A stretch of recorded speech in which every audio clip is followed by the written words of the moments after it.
30 दिनों में 9,000 मिशन। यह यूक्रेन युद्ध की ताज़ा सुर्खी है, क्योंकि यूक्रेन ने रूस को इतना बड़ा झटका दिया है जो इतिहास में दर्ज होगा। रूस घुटनों पर आ गया है। यूक्रेन के जमीनी ड्रोन ने उसे इस हालत में पहुंचा दिया है। अब यूक्रेन के पास निर्जीव हथियारों की एक फौज है जो रूस को धीरे धीरे खत्म कर रही है और पुतिन की कमजोर होती सेना पर जीत दिलाएगी।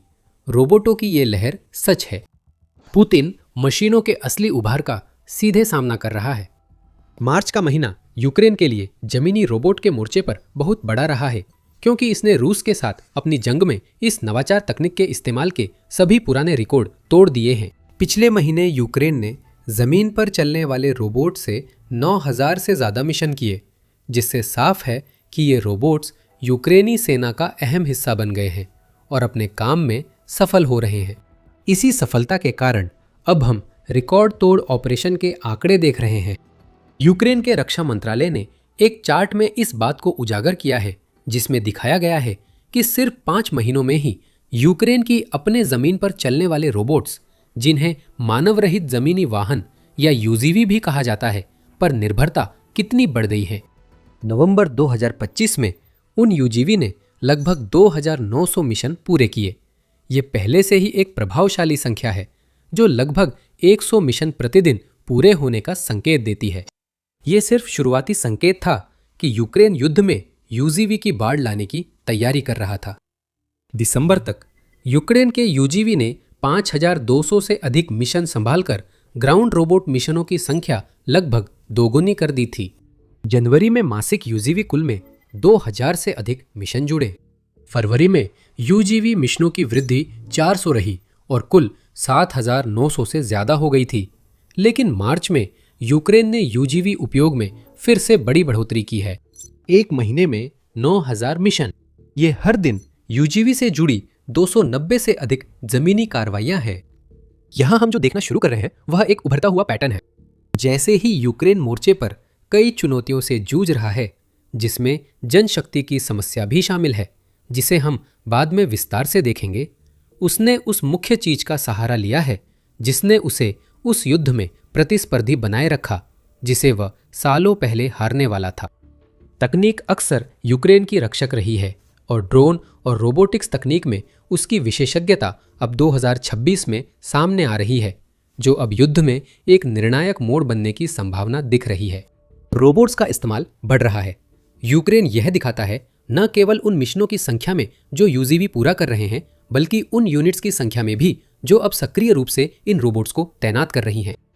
यूरोमैदान प्रेस ने अपनी रिपोर्ट में यूक्रेन की ताज़ा उपलब्धि की ओर इशारा करते हुए बताया है कि यूजीवी ऑपरेशंस में बढ़ोतरी के साथ साथ यूजीवी का इस्तेमाल करने वाली यूक्रेनी यूनिट्स की संख्या में भी तेज इजाफा हुआ है। नवंबर 2025 में यूक्रेन की 67 सैन्य यूनिट्स ही ग्राउंड रोबोट्स इस्तेमाल कर रही थी। अब यूक्रेन की 167 यूनिट्स ग्राउंड रोबोट्स इस्तेमाल कर रही हैं।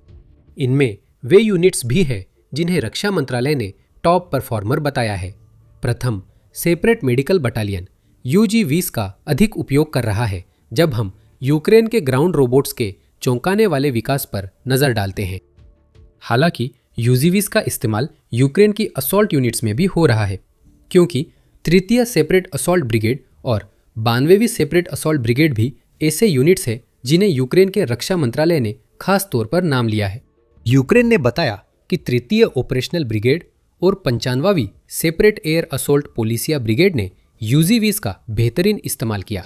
ये यूनिट्स का एक बड़ा समूह है जिनमें से हर एक अलग अलग उद्देश्यों के लिए काम करता है। यह दिखाता है कि ग्राउंड ड्रोन तकनीक में बड़ा बदलाव आया है, जिससे यूजीवीज यूक्रेन के शस्त्रागार का सबसे बहुउपयोगी संसाधनों में से कुछ बन गए हैं। ग्राउंड रोबोट्स यूक्रेन में हाल ही में आई नई तकनीक नहीं है।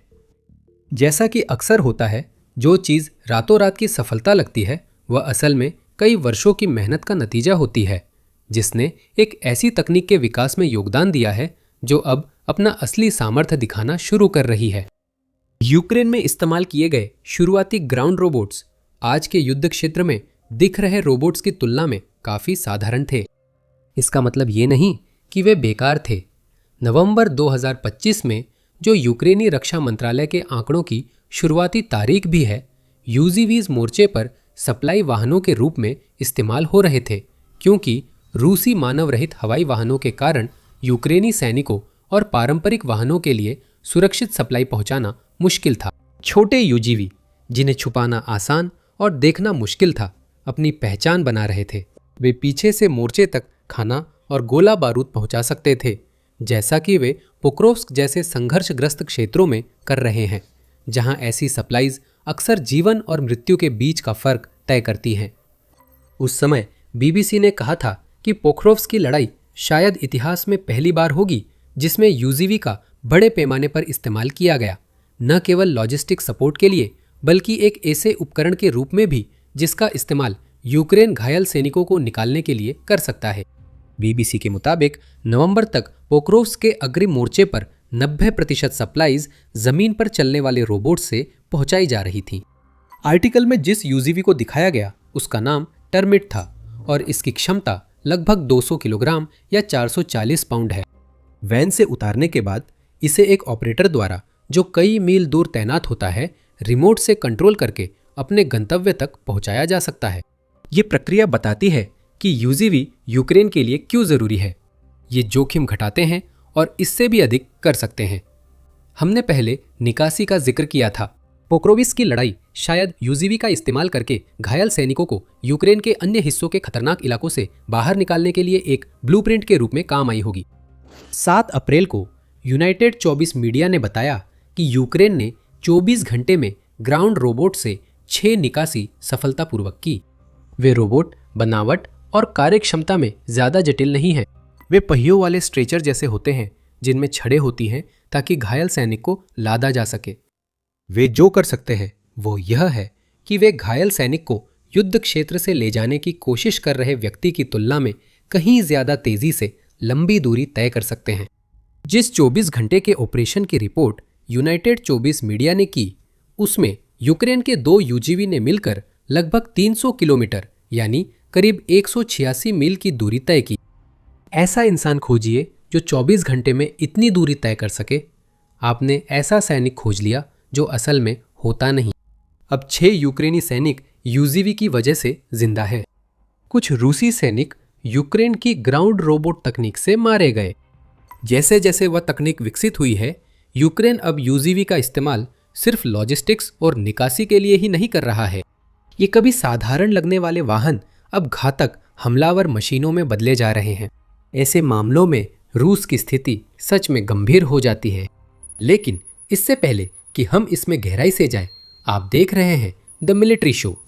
अगर आपने अभी तक चैनल को सब्सक्राइब नहीं किया है तो यह बिल्कुल सही समय है ऐसा करने का, ताकि आप हमारी कोई भी वीडियो कभी मिस न करें। 2026 में यूक्रेन ने सशस्त्र यूजीवी तैनाती का बड़ा अभियान शुरू किया और ये किलर रोबोट रूस की सेनाओं पर यूक्रेन द्वारा लॉजिस्टिक्स और निकासी के लिए इस्तेमाल किए जाने वाले रोबोट्स की तुलना में कहीं ज्यादा ठोस और विनाशकारी तरीके से अपना असर दिखा रहे हैं। यूक्रेन की नवाचार क्षमता और संसाधनों का इस्तेमाल घातक हथियार बनाने में उसकी योग्यता दिखी है। बीबीसी की रिपोर्ट के अनुसार यूक्रेन की K2 ब्रिगेड, जो पहली ऐसी ब्रिगेड है जिसके पास एक समर्पित यूजीवी बटालियन है, उसने अपने ग्राउंड रोबोट्स पर कलाश्निकोव मशीन गन लगानी शुरू कर दी है। ओलेक्सांद्र अफानसायेव K2 ब्रिगेड की यूजीवी बटालियन के प्रमुख बताते हैं कि उन्होंने ऐसे युद्ध क्षेत्र में फायरिंग की जहां एक पैदल सैनिक जाने से डरे, लेकिन यूजीवी अपने अस्तित्व को दांव पर लगाने को तैयार रहता है।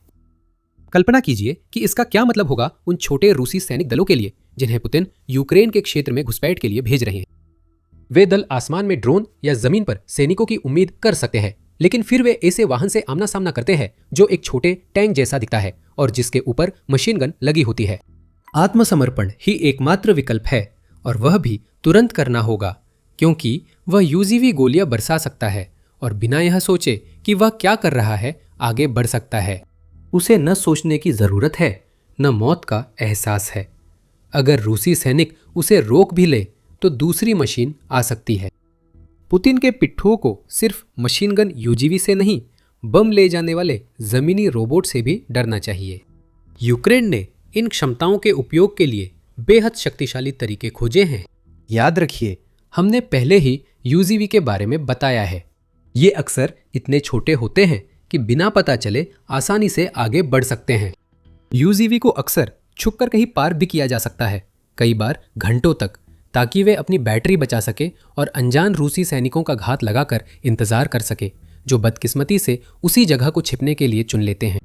सैकड़ों पाउंड वजन उठाने वाला यूजीवी इतनी मारक क्षमता रखता है कि एक रूसी की जिंदगी पल में खत्म कर सकता है। जनवरी में यूक्रेन की तीसरी आर्मी कोर के यूजीवी मिशन की फुटेज सामने आई थी। उस वीडियो में एक यूजीवी ऑपरेटर को दिखाया गया था जो एक कंट्रोल पैड का इस्तेमाल कर रहा था, जो बिल्कुल वीडियो गेम कंसोल से लिया हुआ लगता था, ताकि एक छोटे यूजीवी को एक ढही हुई इमारत के अंदर ले जाया जा सके। मलबे के बीच सावधानी से रास्ता बनाते हुए यूजीवी अब कठिन इलाकों में चल सकते हैं, और वो रोबोट उस छोटे रास्ते से अंदर गया जहां रूसी सैनिक छिपे थे। धमाका! एक विस्फोट ने छिपे रूसी सैनिकों को उड़ा दिया। बाद में पता चला कि यूक्रेन के यूजीवी ने अपने लक्ष्य तक पहुंचने के लिए लगभग 20 किलोमीटर या करीब 12.4 मील की दूरी तय की थी, और उसमें 12 बारूदी सुरंगें लगी हुई थी। फिर से यह यूक्रेन है जो अपने पास मौजूद साधनों का इस्तेमाल रूस को नुकसान पहुंचाने के लिए कर रहा है, और उसने रूसी सैनिकों को मार गिराकर यही किया, वो भी बेहद विनाशकारी तरीके से। दूर से विस्फोट की जा सकने वाली बारूदी सुरंगें ले जाने वाला रिमोट कंट्रोल यूजीवी उन घुसपैठ इकाइयों के लिए बड़ा खतरा है जिन्हें छिपे रहना होता है। वे छुपी हुई यूनिट्स यह नहीं देख सकती कि उनके लिए क्या खतरा आ रहा है। जब तक यूजीवी वहां पहुंचता है तब तक उनके लिए कुछ भी करना बहुत देर हो चुकी होती है। और भी बहुत कुछ है। रूस को पहले से ही उन यूजीवी से निपटना पड़ रहा है जो यूक्रेन की जमीनी सेना को समर्थन दे रहे हैं और सीधे पुतिन के सैनिकों पर हमला कर रहे हैं। रूस ने कभी यह उम्मीद नहीं की थी कि उसे यूजीवी को लेकर भी चिंता करनी पड़ेगी, जो यूक्रेन के लिए एक ऐसा महत्वपूर्ण उपकरण बन सकता है जिससे वह रूस द्वारा अपने शहरों पर किए जा रहे हवाई हमलों से होने वाले नुकसान को कम कर सके। 4 अप्रैल को कीव इंडिपेंडेंट ने बताया कि यूक्रेनी सैनिकों ने पहली बार डोनेट्स्क स्थित क्रामाटोर्स्क शहर में आग से निपटने के दौरान एक विशेष फायर फाइटिंग यूजीवी का इस्तेमाल किया। रूस के वसंत आक्रमण के लक्ष्यों में से एक शहर पर रूसी हमले ने एक आवासीय इलाके में आग लगा दी। आग गैस सिलेंडरों की तरफ बढ़ रही थी। उससे निपटने के लिए सैनिकों या मानव दमकल कर्मियों को भेजना बहुत बड़ा जोखिम था। यूक्रेन ने विकल्प बी चुनकर एक यूजीवी भेजा जिसने आग को फैलने से रोक दिया।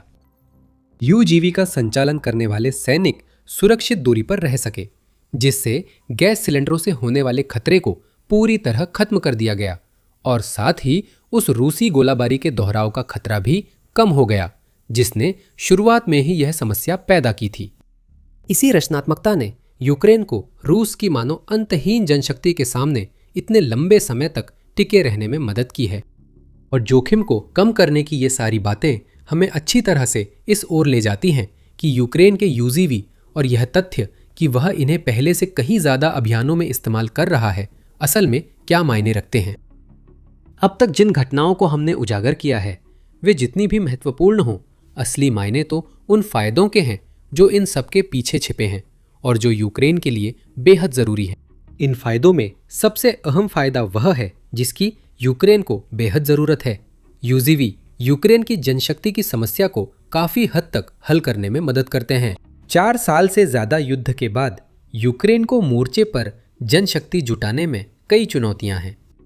कार्नेगी एंडोमेंट की मार्च रिपोर्ट के मुताबिक चुनौतियों में मोर्चे पर भारी कमी, सेना में रिकॉर्ड अनुपस्थिति और घटती स्वयंसेवक भर्ती शामिल है।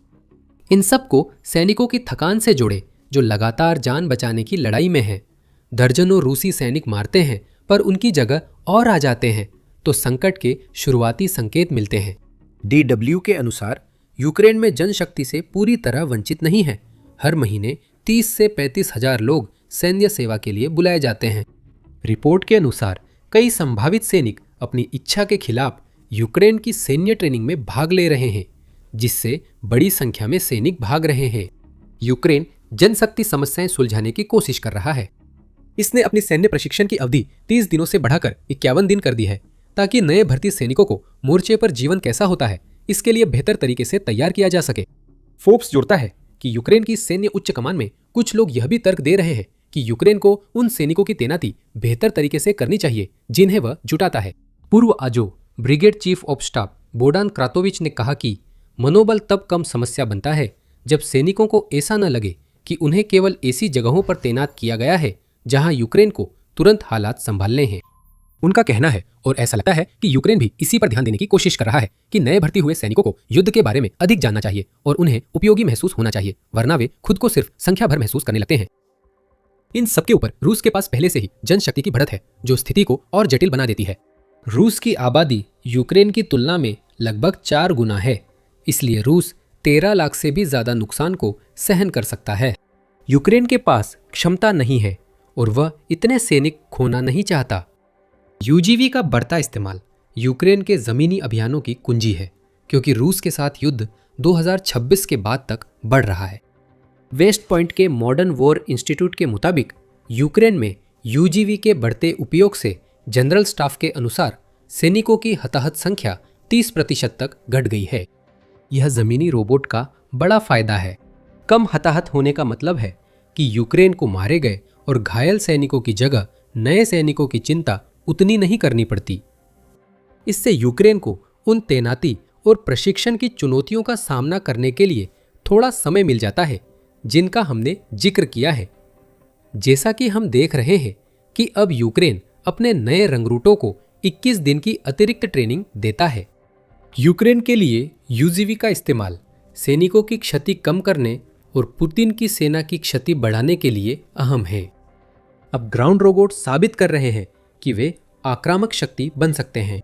यूक्रेन के मानव रहित हवाई वाहन रूसी सैनिकों और उनके उपकरणों को यूक्रेन के अन्य हथियारों से ज्यादा तेजी से तबाह कर रहे हैं। हवाई ड्रोन यूक्रेनी सैनिकों की जगह बड़े मारक क्षेत्रों में ले रहे हैं। यूजीवी लॉजिस्टिक्स व मेडिकल इवैक्यूएशन में उनकी जगह ले रहे हैं। यूनाइटेड 24 मीडिया के मुताबिक यूक्रेन की सेना में कुछ लोग मानते हैं कि यूजीवी उन सैनिकों की जगह ले सकते हैं जिन्हें भर्ती से नहीं लाया जा सका, यानी ये उतना ही बदलाव ला सकते हैं जितना कहा गया है। आंद्रिय बिलेत्स्की यूक्रेन की तीसरी आर्मी कोर के कमांडर, जिनकी यूजीवी द्वारा रूसी घुसपैठियों तक माइंस पहुंचाने की कहानी प्रसिद्ध है, का मानना है कि यूक्रेन क्रांति के कगार पर है। यूजीवी सीधे तौर पर उन सैनिकों में से 1/3 की जगह ले सकते हैं जिन्हें यूक्रेन ने वर्तमान में जमीनी अभियानों में तैनात किया हुआ है। अगर यह भविष्यवाणी सच होती है तो ये यूक्रेन के लिए बहुत बड़ी बात होगी। यूक्रेन के सामने जो जनशक्ति का बोझ है वह बहुत हद तक कम हो जाएगा। फ्रंट लाइन के सैनिक अधिक बार रोटेशन पर जा सकेंगे, जिससे उन्हें ज्यादा आराम मिलेगा। साथ ही उन्हें रोबोट और ड्रोन का समर्थन मिलेगा, जिससे वे रूस की थकी सेना से लड़ सकेंगे। इन सभी फायदों को ध्यान में रखते हुए क्या यह कोई हैरानी की बात है कि यूक्रेन जितने ज्यादा यूजरी बना सकता है बनाने के लिए प्रतिबद्ध है? लोवी इंस्टीट्यूट रिपोर्ट के अनुसार यूक्रेन में 280 कंपनियां यूजीवी बनाने में लगी हैं।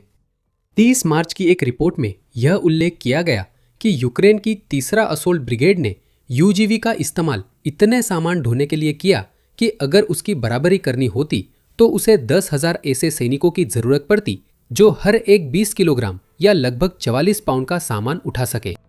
यूक्रेन के लिए यह इतना बड़ा बदलाव है कि यूजीवी में निवेश अब विकल्प नहीं, आवश्यकता है।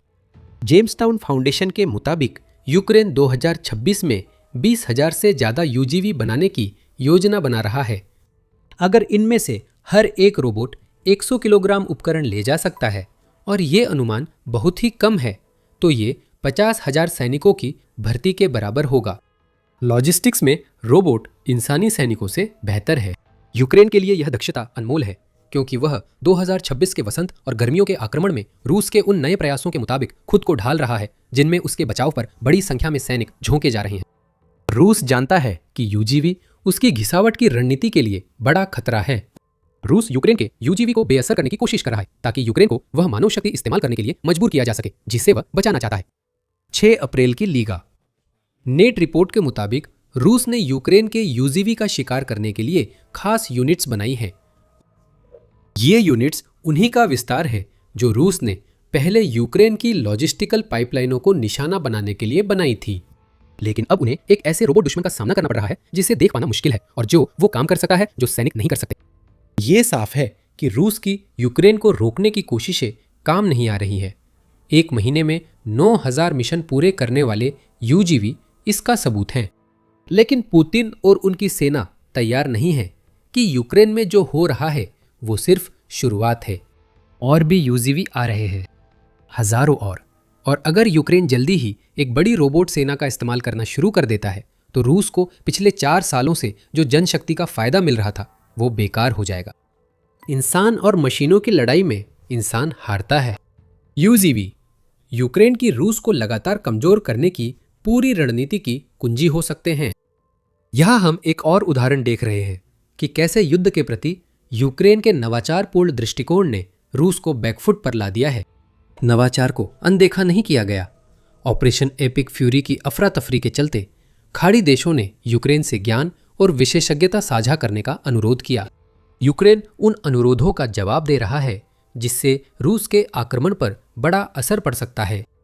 और जाने, अगर वीडियो पसंद आया तो द मिलिट्री शो को सब्सक्राइब करें ताकि आप इस बारे में और विश्लेषण देख सके कि यूक्रेन आधुनिक युद्ध का चेहरा कैसे बदल रहा है।